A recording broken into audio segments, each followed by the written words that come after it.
రాష్ట్ర పాఠశాలలోని ప్రతి విద్యార్థికి నెల రోజుల్లో 2 యూనిఫామ్లు అందేలా చర్యలు తీసుకోవాలని కలెక్టర్లకు సీఎస్ సంజయ్ జాజు స్పష్టం చేశారు. ఏకరూప దుస్తుల పంపిణీ, ఎల్నినో ప్రభావం, ప్రత్యామ్నాయ ప్రణాళికలపై కలెక్టర్లతో సీఎస్ వీడియో కాన్ఫరెన్స్ నిర్వహించారు.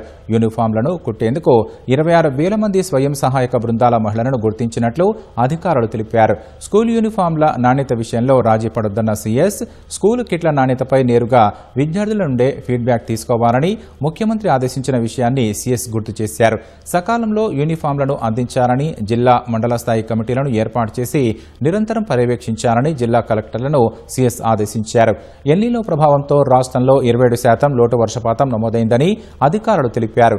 కర్ణాటక, మహారాష్ట్రలోనూ వర్షాలు లేనందున మేజర్ రిజర్వాయర్లోని నీటిని తాగునీటికి నిల్వ చేస్తున్నందున రైతులు వరి మినహా ఇతర ప్రత్యామ్నాయ పంటలపై దృష్టి సారించాలన్నారు.